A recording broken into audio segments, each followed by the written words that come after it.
Welcome to the Human Capital Innovations Podcast. We're your source for personal, professional, and organizational growth and development, where we share original research, explore industry trends, and interview executives and thought leaders from across the globe. We hope you join us often for practitioner-oriented content around all things related to leadership, HR, talent management, organizational development, and change management. Maximize your personal and organizational potential with Human Capital Innovations Podcast. Do you enjoy the Human Capital Innovations Podcast? Please subscribe, leave a review, comment, share, and consider supporting the podcast on Patreon, even at the producer and sponsorship levels.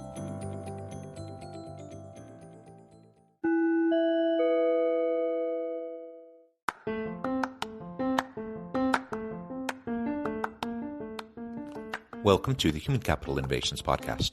In this HCI Podcast episode, I talk with Maxine Johnson about the 5 critical components for creating global communities of change.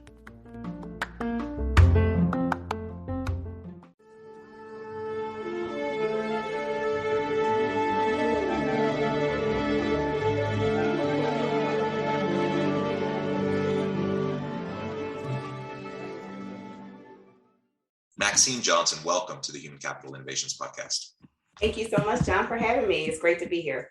Yeah, it is a pleasure to be with you. I'm so excited to have this conversation, and I really appreciate your flexibility. We were scheduled for earlier in the week after months of preparation, right? And then I woke up earlier in the week the other day, and I just couldn't talk. I was sick, and anyways, so you were super gracious and flexible. We rescheduled and now we're having the conversation that I wanted to have a few days ago. I really appreciate it. Today we're going to be talking about the 5 critical components of creating global communities of change.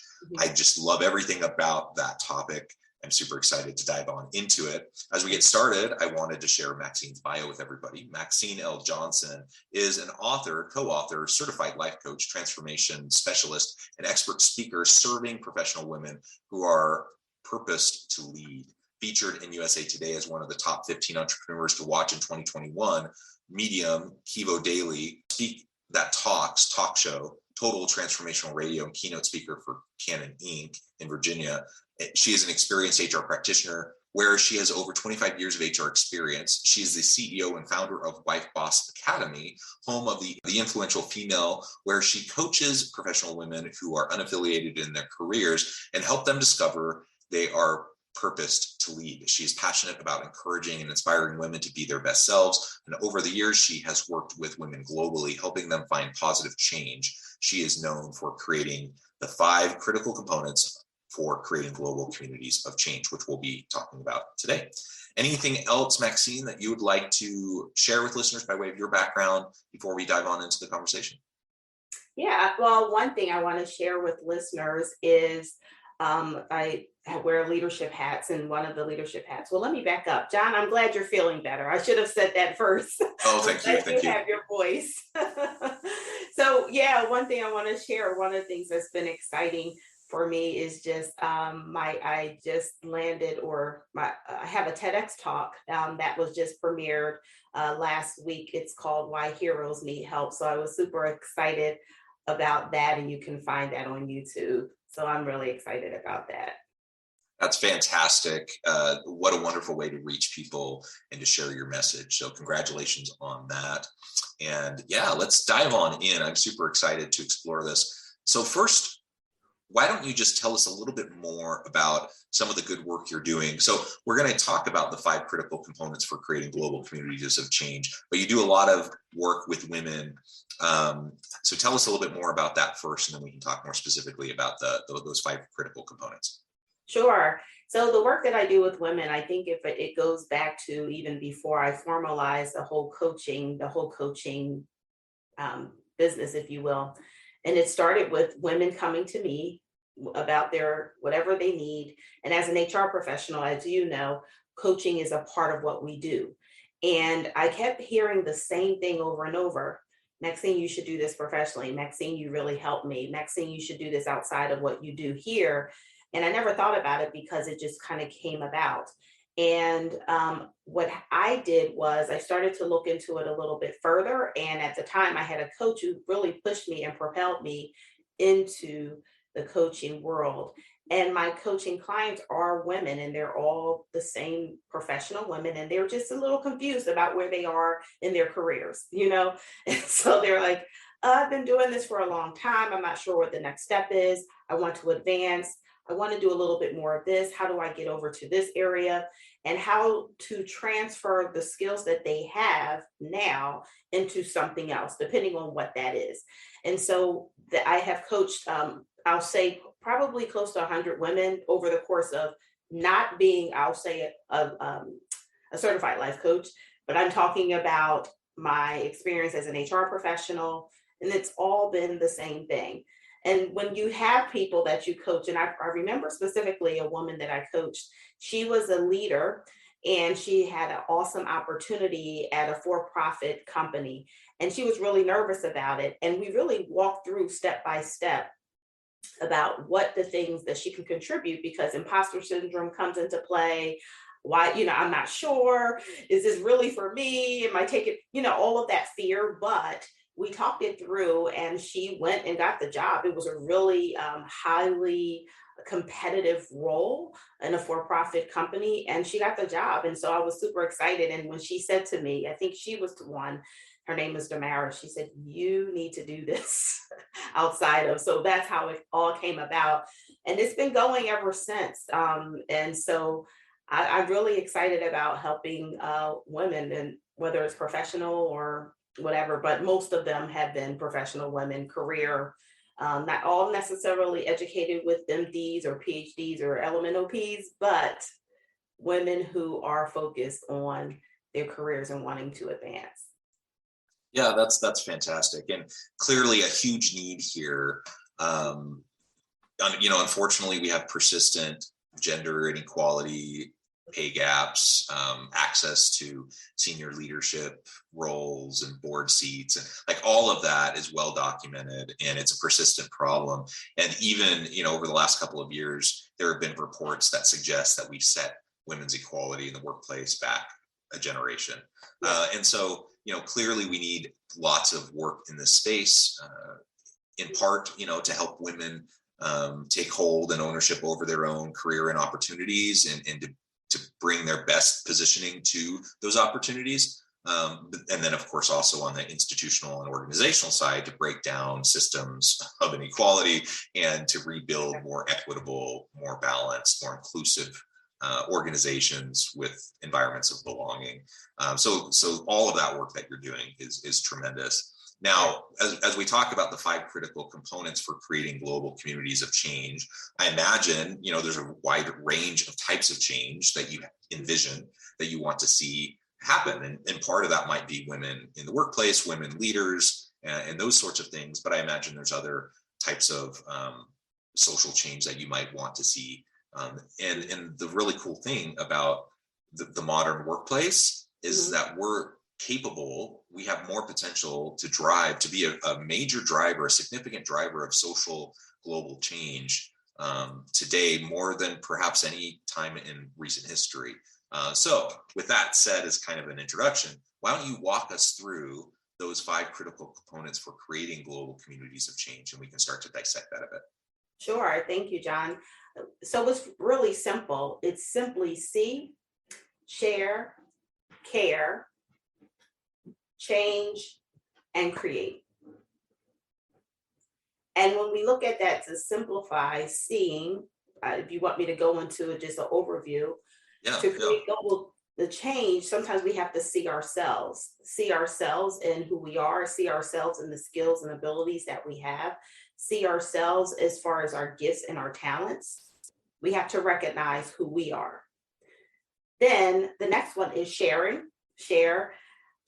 those talents, sharing those skills. And how do we do that? Whether we share those skills and talents or we allow ourselves to have someone else share with us.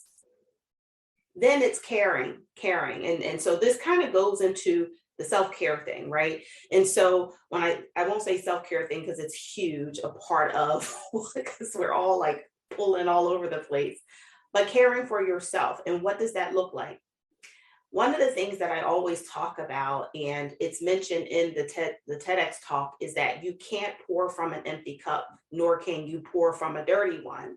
And meaning that sometimes we're still sharing, or we're still doing so much for everyone else, and our cup is empty, or even our cup is full, but it's dirty because we have resentment of all that we do. And, we're not coming from a place of compassion. We're coming from a place because I have to do it. And then it goes into change and being that change agent. And then lastly, it is all about create. What can you create? That's around legacy. So when we look at legacy, what are we leaving and what are we looking to leave behind? A lot of times we don't think about legacy. One of my former colleagues in the HR world, before they left to go on to another institution, we talked about legacy, and they never thought about it that way. The legacy that you left at an organization, what would that look like? When you leave an organization, what have you done to change that? What has been highlighted? So that's an overview of the 5 components to create global change.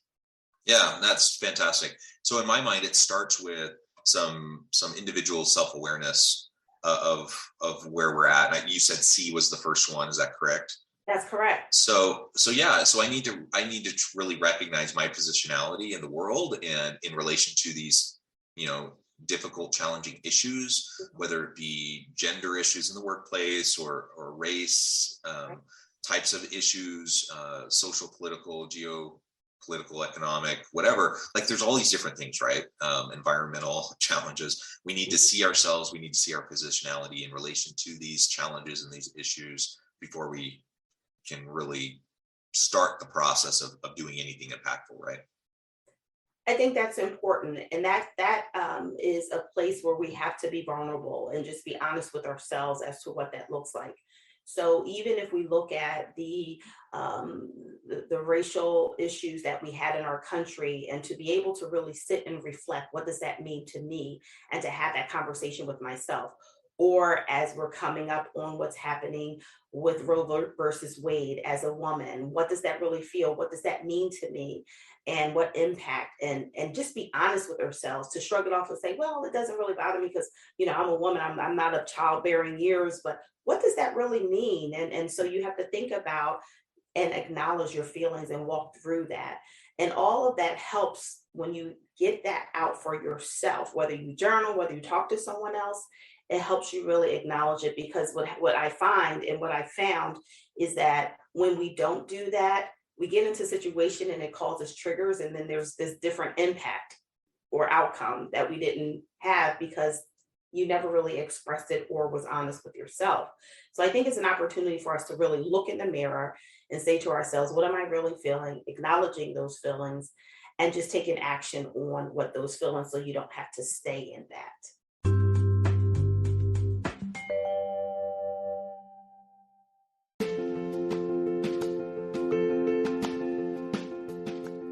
Check out my new book, The Future Leader, Creating and Transforming Next-Gen Organizations. Stemming from 2 decades of professional experience and over 600 in-depth interviews with executives, thought leaders, and scholars from across the globe, The Future Leader will help you explore the ordinary, everyday actions that will help you to prepare to lead in the future of work, to respond to an uncertain future, and to produce extraordinary results for individuals, teams, and organizations.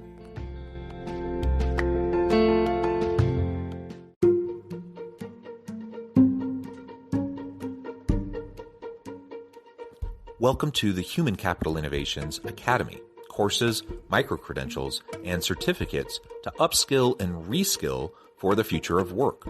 All HCI Academy courses, micro-credentials, and certificates are designed, developed, and delivered by award-winning and internationally renowned scholars, educators, thought leaders, executives, and practitioners. Our courses, micro-credentials, and certificates will help you make your mark on the future of work and make an immediate impact in your organizations. Check out the HCI Academy and our many course offerings and certificates to upskill and reskill for the future of work.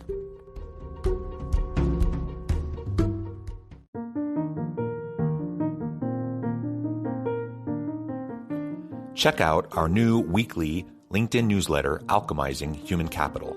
exploring industry trends via original research and interviews with executives and thought leaders from across the globe. We look forward to having you join us.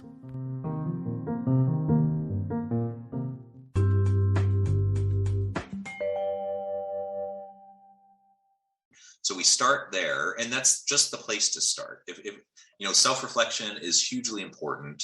But again, if we don't get past it, though, that's great, self-awareness, wonderful. But then what do we do with it? And are we actually going to drive any sort of meaningful change? And so your second point, was it speak?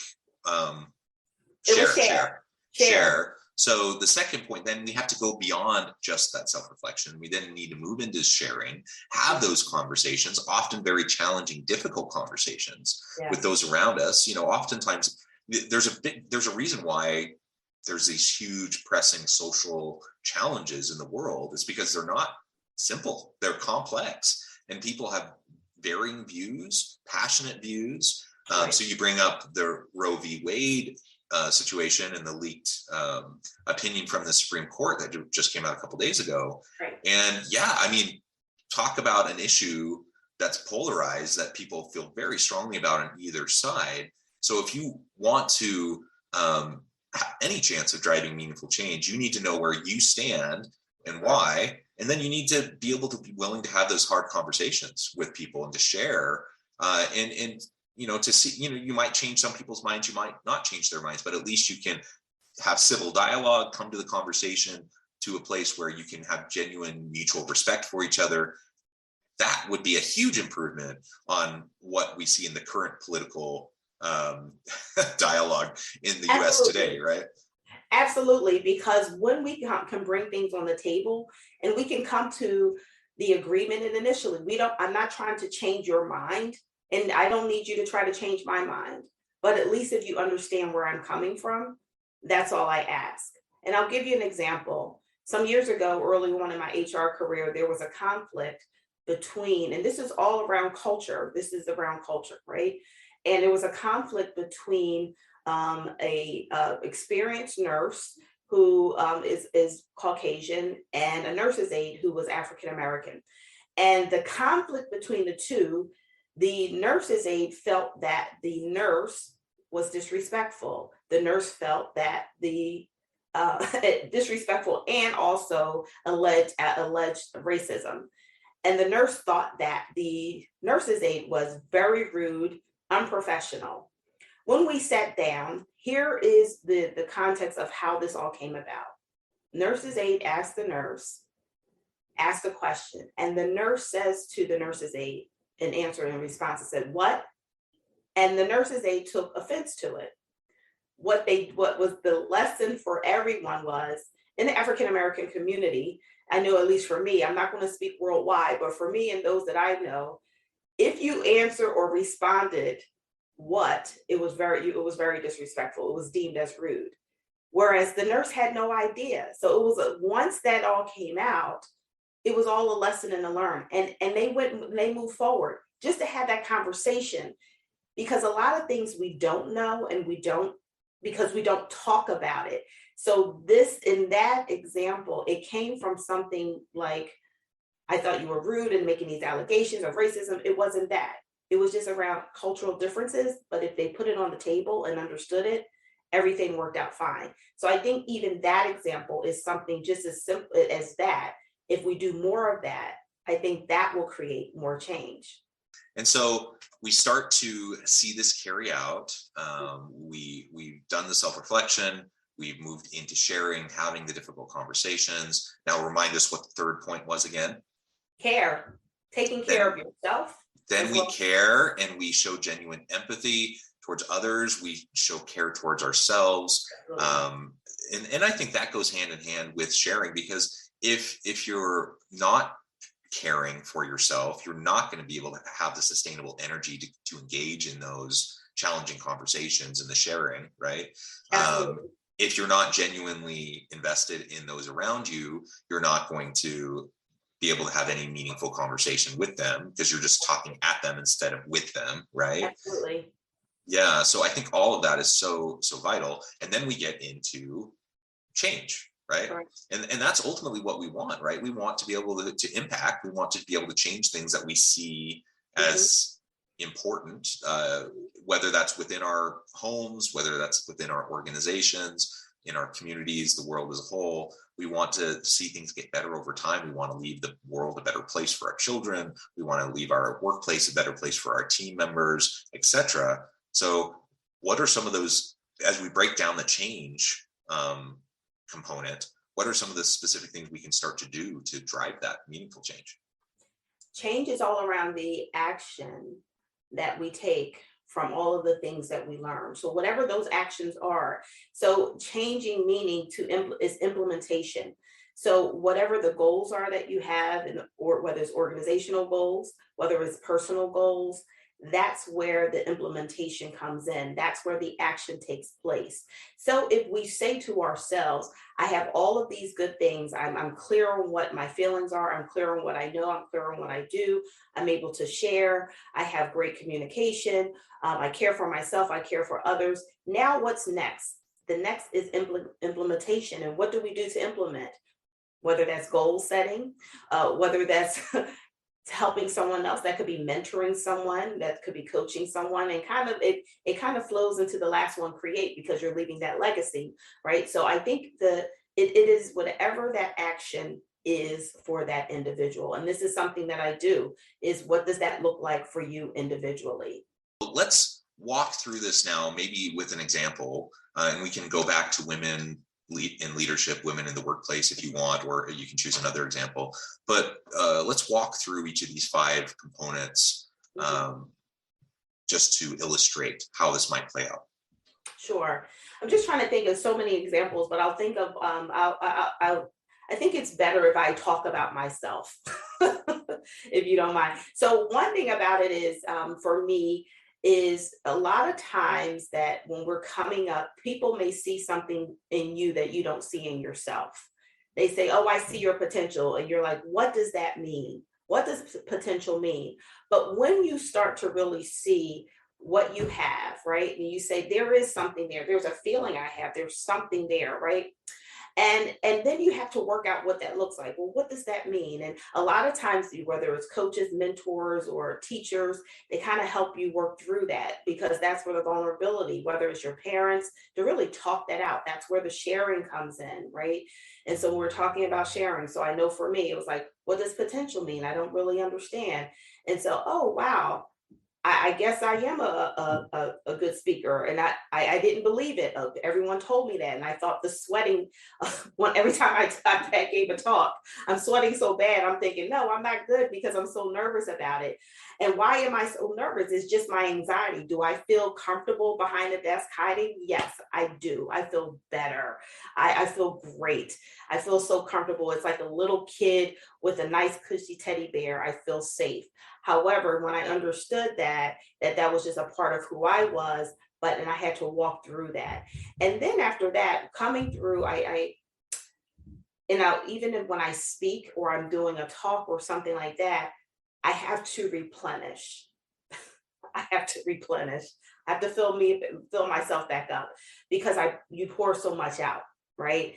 And so you give so much, and you give it your all. I give my all, and I'm exhausted afterwards. Frankly, I'm really tired. So I may just have to create that time of care.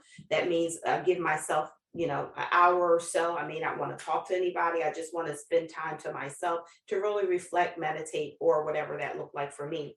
And then with a part of the change, it could be, and I'm going to, if I'm giving a talk, goes to, if someone wants to follow up, what does that look like for that person? What does that mean? And so the follow-up is, can we connect? Let's connect. And then I can help them create the change that they need to create and implement and take that action, whatever that looks like individually. And that's a part of the creating of the legacy. When I leave here, what's in between the dash? So the birth date, right? The birth year. And whenever that year, when I leave this earth, it's what I implement, what's in between that dash is so important to me, that people could say, wow, Maxine Johnson really not only created the 5 critical components to creating global change, but she also helped me with this. She did this, she did that. And that my children, my grandchildren, and my great-grandchildren, I don't have great-grandchildren or grandchildren, but I'm just using it as an example, can look back and reflect that I was a part of the change in the world. I love it. I love it. Maxine, this has just been a lot of fun. Thank you so much for taking your time today to share with me and my listeners your 5 key critical components of creating global communities of change. It's been a real pleasure. Before I let you go today, I just wanted to give you a chance to share with listeners how they can connect with you, find out more about your work, where they can find your book, and then give us the final word on the topic for today. Sure. Thank you again for having me. It was a great conversation. And I can be found at www.maxineLjohnson.com. And at the website, you can find information about the book, which it can be found on Amazon. It's called Helping a Sister. And it is the 5 critical components to creating global change, and as well as the speaking and the coaching that I do. So www.MaxineLjohnson.com. And I just want to share with your listeners and just to everyone that, we are in crazy times and in turbulent times. And it seems like a lot of lemons are being thrown at us. But get some sugar, Splenda, sweetener, and let's make lemonade so that we can create global change. Thank you so much for having me. I really appreciate it. Thank you. It has been a pleasure. I encourage listeners to reach out, get connected, find out more about what Maxine can do for you, check out her book. And as always, I hope everyone can stay healthy and safe, that you can find meaning and purpose at work each and every day. And I hope you all have a great week.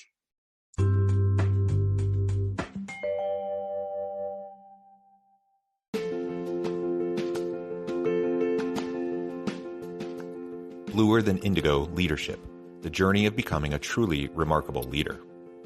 Early in my adult life, I learned about an Asian proverb that translates as bluer than indigo. If you think about the color indigo, it is a brilliant, deep, and vibrant blue, what some would call the bluest of blues. To have something that is bluer than indigo is rare and truly remarkable. Contrary to popular myth, there is no one-size-fits-all or cookie-cutter approach to effective leadership. There is no silver bullet, no secret sauce, no go-to model that will solve all of your problems. The truth is, great leaders have all had their unique strengths and flaws, and have all had to discover and then pave their own distinctive path in their life's journey to fulfill their leadership potential. Bluer Than Indigo Leadership will help you discover your own path and explore those ordinary, everyday actions that will help you respond to an uncertain future and produce extraordinary results for individuals, teams, and organizations.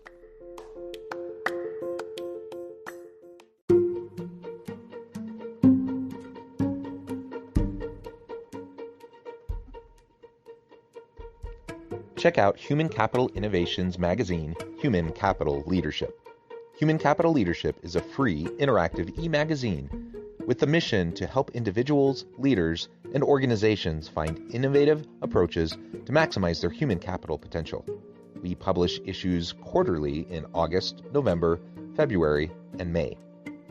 Take a look at the latest issue and let us know what you think.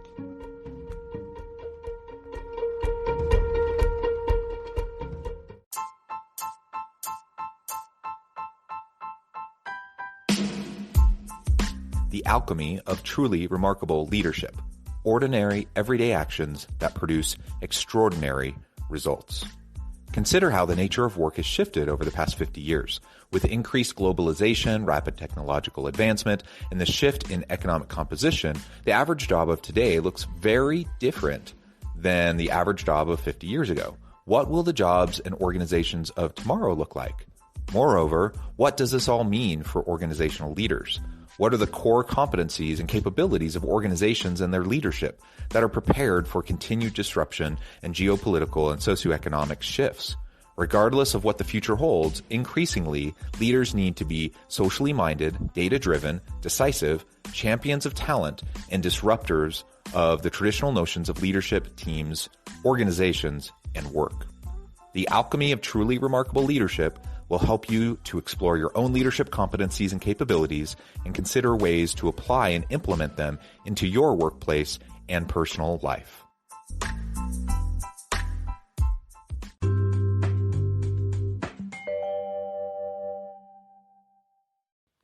Do you enjoy the Human Capital Innovations podcast?